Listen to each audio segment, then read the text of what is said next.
Olá, começa agora mais uma edição do programa Redação Final, o resumo do que foi notícia nessa semana aqui no Parlamento Catarinense. Acompanhe com a gente o que foi discutido e aprovado na Assembleia Legislativa. Governo do Estado apresenta projeto de lei orçamentária para 2022. Aprovada a proposta que permite o uso de nome afetivo antes da adoção. Plenário susta decreto que restringia a venda de queijo artesanal. Pessoa com deficiência terá direito a acompanhante hospitalar. Livro em homenagem a Anita Garibaldi é lançado na Assembleia. Estes são os destaques da semana aqui no Redação Final.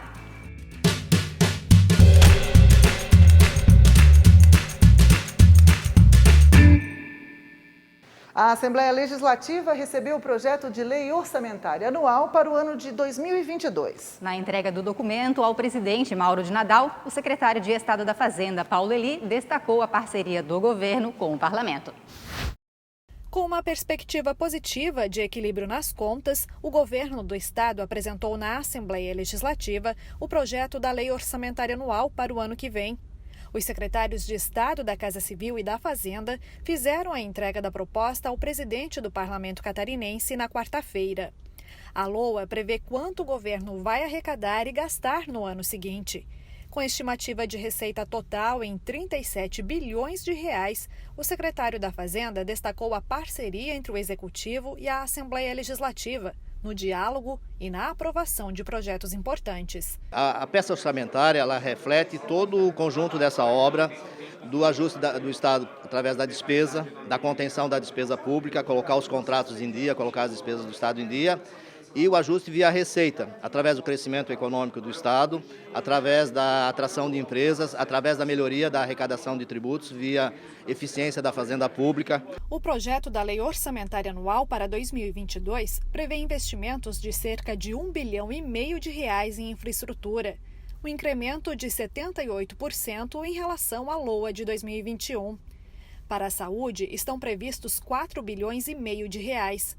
Os valores devem ser aplicados em melhorias na política hospitalar catarinense e na retomada das cirurgias eletivas.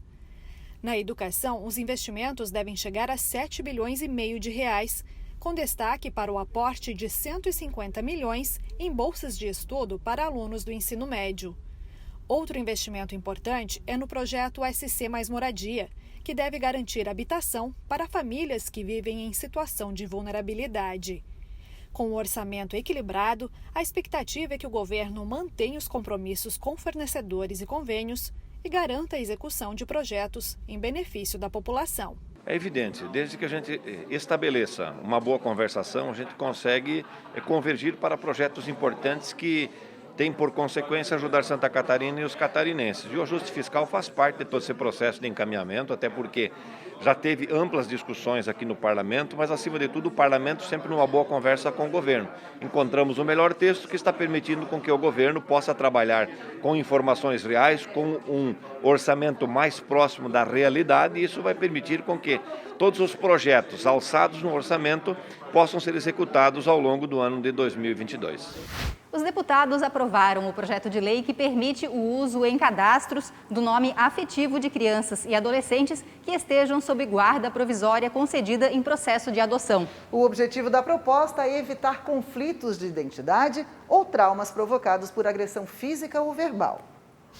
Os parlamentares aprovaram em plenário um projeto de lei de autoria da deputada Paulinha que permite o uso em cadastros do nome afetivo de crianças e adolescentes que estejam sob guarda provisória concedida em processo de adoção. Caso a matéria seja sancionada pelo governador, a nova regra vale para inscrições em escolas, postos de saúde, bibliotecas ou clubes, por exemplo.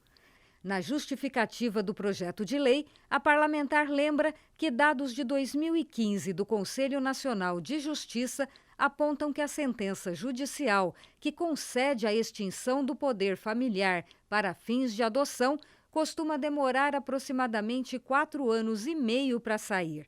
Só então é possível a mudança civil do nome ou sobrenome da criança ou adolescente. A intenção é evitar que, no período anterior à decisão judicial, a criança sofra conflitos de identidade ou traumas provocados por agressão verbal ou física. A matéria prevê que o preenchimento do cadastro com o nome afetivo em destaque deve ser solicitado pelo responsável legal da criança. Uma emenda ao projeto esclarece que o nome afetivo deve respeitar o sexo biológico registrado em cartório. Uma audiência pública promovida pela Comissão de Saúde da Assembleia Legislativa discutiu uma série de assuntos relacionados ao setor aqui no estado. A retomada das cirurgias eletivas, os centros de reabilitação pós-Covid e o SAMU estiveram em debate. Além disso, a Secretaria de Estado de Saúde apresentou o relatório quadrimestral de prestação de contas da pasta.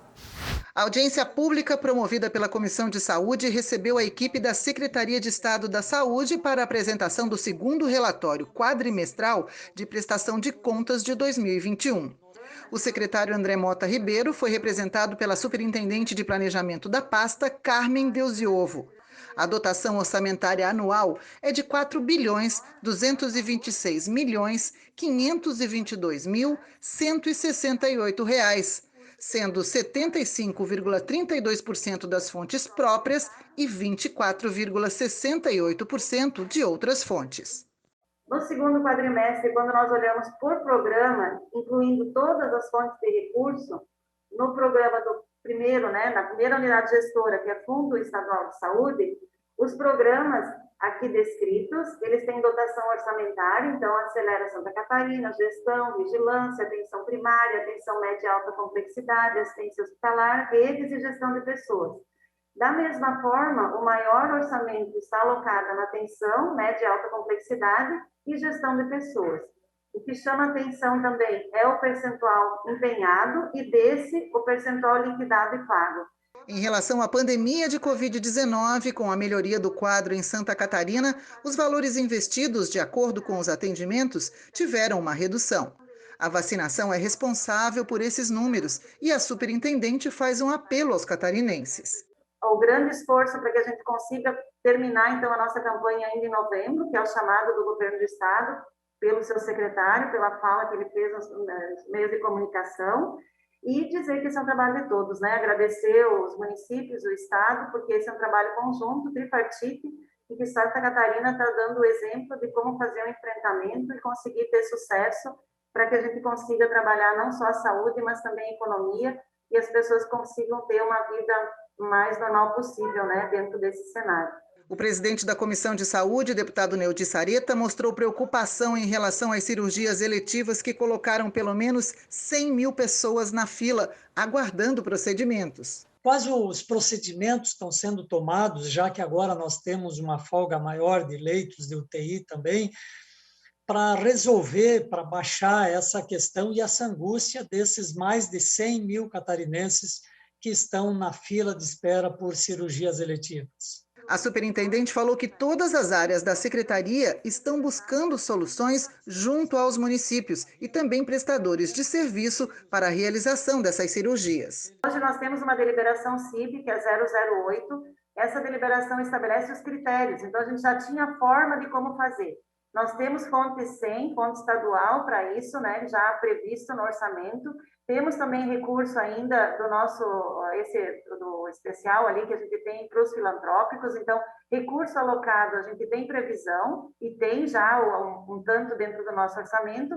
E o processo está em fase de assinatura do termo de adesão e efetivação disso dentro dos contratos. Outro ponto destacado durante a audiência pública foi o relacionado ao contrato, pagamentos e à administração do SAMU, o Serviço de Atendimento Móvel de Urgência do Estado. O superintendente de Urgência e Emergência falou do trabalho que está sendo realizado. Já estamos com todo o descritivo técnico para o lançamento de uma nova licitação, para a contratação desse novo modelo, inclusive indo na esteira daquilo da decisão cautelar proferida semana passada, na última sexta-feira, pelo Tribunal de Contas do Estado, para que o Estado de Santa Catarina, através da Secretaria de Saúde, não renove o contrato com a empresa OZZ Saúde. O procurador regional dos Direitos do Cidadão da Procuradoria da República em Santa Catarina destacou preocupação com a reabilitação de pacientes pós-Covid. Ele falou da decepção com o Ministério da Saúde, que não orienta os estados com clareza sobre estratégias para esse enfrentamento. Vejo que o Ministério da Saúde não tem política, não tem orientação, mal consegue tocar o barco, tocar as rotinas que são históricas e que já estão definidas. A Secretaria de Saúde anunciou os próximos passos para a instalação de centros nas 17 regionais de Santa Catarina. O secretário está em Brasília em busca de recursos para esses centros. Nós estamos fazendo estudo econômico, né? Já apresentamos para ele as propostas de como fazer essa implementação, quais seriam as parcerias. Já temos modelos bem-sucedidos no estado, como o senhor falou, né? Nós temos hoje municípios fazendo esse atendimento. Temos alguns centros de reabilitação que já trabalham com reabilitação física e intelectual. A nossa intenção é ampliar esses e construir a estratégia, né, em parceria nas demais regiões de saúde do estado. Antes do início da audiência pública, os deputados membros da Comissão de Saúde aprovaram o projeto de lei que institui 28 de abril como o Dia da Conscientização sobre a Doença de Fabry, um mal raro que acomete um cidadão a cada 40 mil nascidos. Você vai ver no próximo bloco. A Lesc suspende pontos de regulamentação do queijo artesanal de leite cru em Santa Catarina.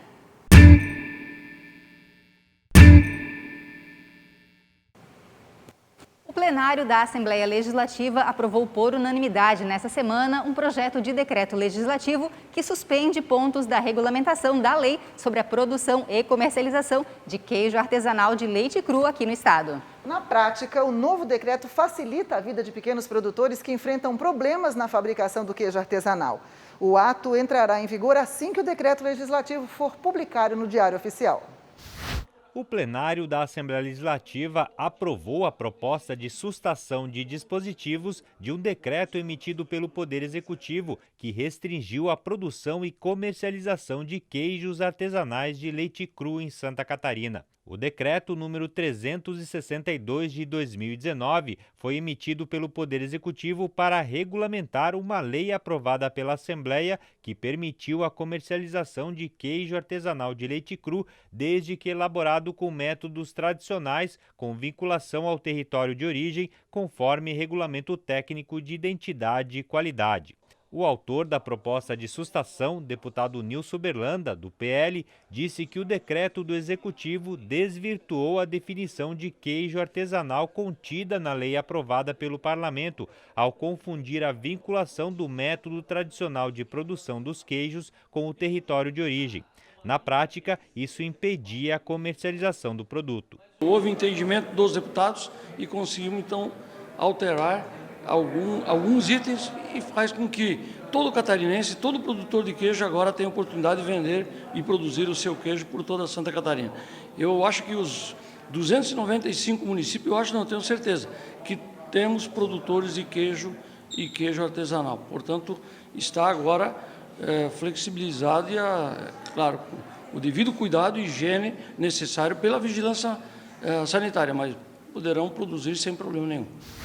O plenário aprovou proposta que assegura a presença de acompanhante e internação hospitalar de pessoa com deficiência acometida de Covid-19, incluindo também pessoas com transtorno do espectro autista. A regra vale para as redes pública e privada de saúde do estado. De acordo com o autor da proposta, deputado Nilson Berlanda, do PL, a permanência contínua de um acompanhante junto ao paciente autista ou com deficiência contribui principalmente na redução da ansiedade e auxilia no processo de recuperação. Pois a gente percebe no dia a dia que uma pessoa que contaminou e que tenha que ser hospitalizada acaba indo para o hospital e ela fica isolada totalmente de um familiar, de alguém que acaba cuidando. E então é mais do que justo que essa pessoa que tenha a oportunidade de ter alguém para acompanhar ele naquele momento tão difícil. O Poder Executivo entregou aqui na Assembleia Legislativa o projeto que cria o estatuto que vai reger a carreira dos policiais penais do estado. A proposta regulamenta a atuação desses policiais, função que foi atribuída aos agentes penitenciários após a aprovação de emenda à Constituição do estado no ano passado.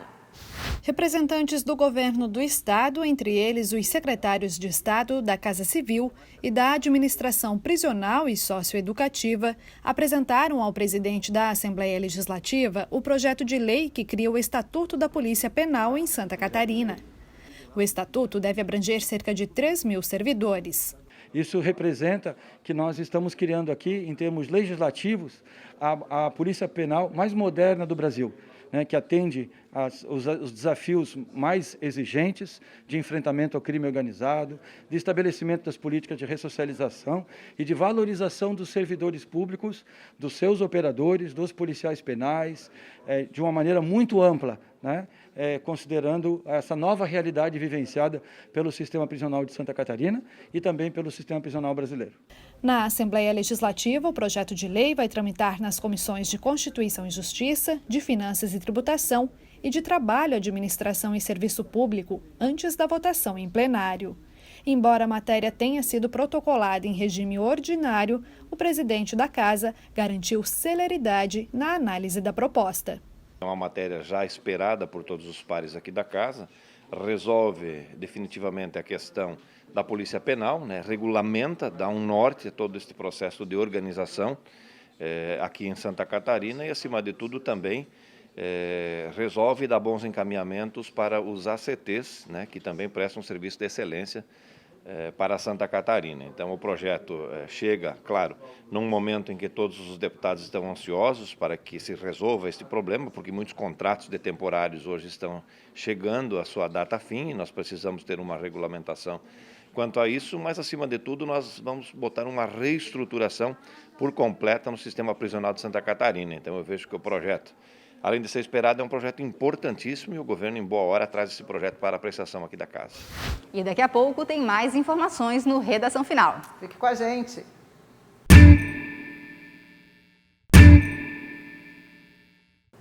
A Assembleia Legislativa promoveu um ato parlamentar em homenagem às Centrais de Abastecimento do Estado de Santa Catarina, a CEASA.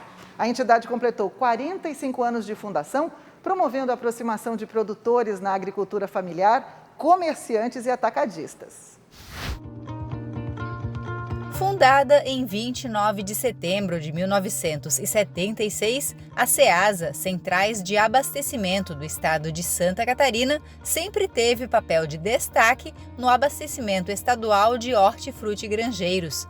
São décadas organizando a comercialização de frutas, verduras e legumes e também promovendo a aproximação entre os agricultores, comerciantes, atacadistas e a população. Atualmente, a CEASA possui 3 unidades, que estão localizadas em São José, onde fica a sede, Blumenau e Tubarão. São elas que garantem a infraestrutura física e logística para o mercado de hortifrutigranjeiros, disciplinando o abastecimento urbano, eliminando o excesso de intermediação, permitindo a oferta de produtos de boa qualidade e mais acessíveis à população. Com 350 produtores rurais ativos cadastrados, a CEASA gera cerca de 2.000 empregos diretos. A cada ano são comercializadas 330 mil toneladas em hortifrutigranjeiros, movimentando aproximadamente 860 milhões de reais. Para marcar os 45 anos de fundação da CEASA, a Assembleia Legislativa realizou um ato parlamentar solene. A homenagem foi proposta pelo deputado José Milton Schaeffer. O CEASA é um organismo vivo, né, que tem um papel estratégico para Santa Catarina, que é o da segurança alimentar. Nós temos, no meio de uma pandemia, e vimos todo tipo de notícia. De vacina, de não vacina, disso, daquilo, faltou isso, faltou aquilo, mas não faltou alimento hortifrutigranjeiro na mesa de nenhum catarinense. Durante a cerimônia foram homenageadas pessoas e entidades que prestaram relevantes serviços para a história das centrais de abastecimento do Estado. O atual diretor-presidente da CEASA em Santa Catarina destacou a trajetória da entidade. Naqueles 112 mil metros quadrados que tem na CEASA, para vocês conhecerem, passa diariamente entre 5 a 7 mil pessoas. 5 a 7 mil pessoas. Para vender, para comprar fazer negócio de uma maneira geral e fazer abastecimento alimentar. Temos que comemorar, sim. Não é qualquer um empreendimento como aquele que gera 2.000 empregos diretos. E falando em alimentação, a Comissão de Saúde e a Escola do Legislativo promoveram um seminário com o tema Quais alimentos e hábitos nos renovam? A ação faz parte do Setembro Verde, um programa que virou lei em 2015 e incentiva as pessoas a adotarem um comportamento de consumo ecologicamente sustentável e responsável. Nós da Comissão de Saúde, comissão essa da qual tenho a alegria de presidi-la, temos nos preocupado com todos os aspectos e questões voltadas à saúde e à prevenção, justamente naquele lema que prevenir é o melhor remédio. E o Setembro Verde, instituído através de lei de minha autoria, tem tudo a ver com o que buscamos, já que é o mês da conscientização da população catarinense em relação aos hábitos de consumo e seus consequentes impactos socioambientais. O seminário contou com 2 palestras. A primeira, da nutricionista Carmen Bonissoni, sobre produção e consumo de alimentos saudáveis. Em sua fala, a nutricionista salientou a importância de consumir alimentos que não sejam processados. Prioritariamente, a nossa alimentação deve ser baseada em alimentos in natura ou minimamente processados. A gente deve comprar produtos que a gente tire da natureza e simplesmente faça algum processo mínimo que seja uma secagem, uma moagem, que seria uma farinha de fubá, uma farinha de trigo, um corte de uma carne, então é retirado da natureza o alimento, ele sofre simplesmente algum corte, ou ele é consumido in natura, as frutas, legumes e verduras, né? Então, basicamente, a nossa alimentação deve ser adquirida de alimentos in natura minimamente processados. Em seguida, foi a vez da palestra sobre hábitos e sentimentos que acompanham as nossas refeições, ministrada pela psicóloga Josiane Bressan. Ela destacou a atenção especial que se deve ter às emoções na hora de se alimentar. Eu não posso comer uma salada, uma alface, eu adoro alface, gente. Eu não posso comer uma salada triste só porque nutricionalmente me disseram que é interessante. Eu tenho que sentir prazer naquela alimentação. Então, é interessante não só a gente mudar o hábito, porque nos falaram que é interessante mudar.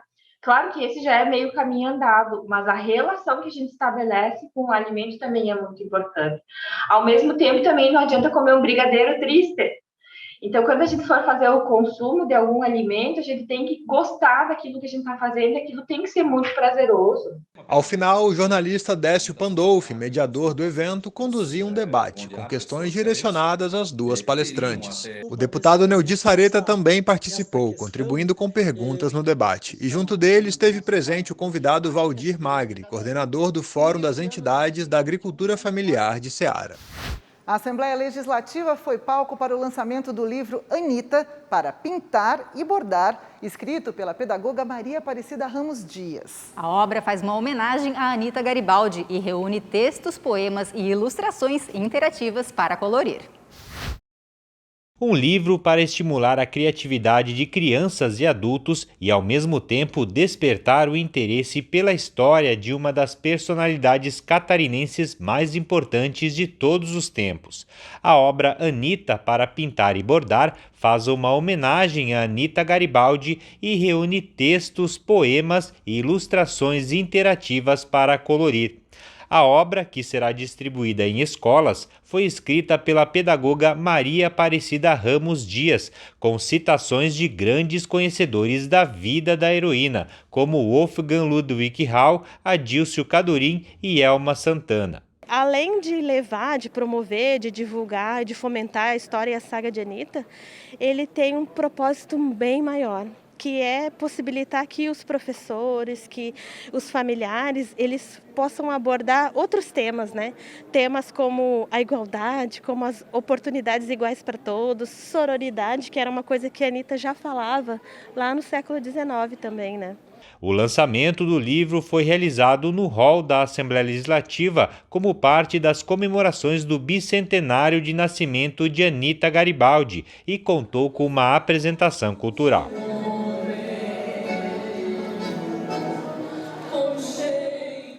O livro foi produzido pelo coletivo Anita Garibaldi de Garopaba, formado por 34 mulheres voluntárias que promovem diversas atividades para manter vivo o legado de Anita. Nosso coletivo hoje ele é uma associação sem fins lucrativos, né? Ele é composto por 34 mulheres que voluntariamente, né, participam de ações, de atividades culturais, mas também atividades socioambientais e sociais também.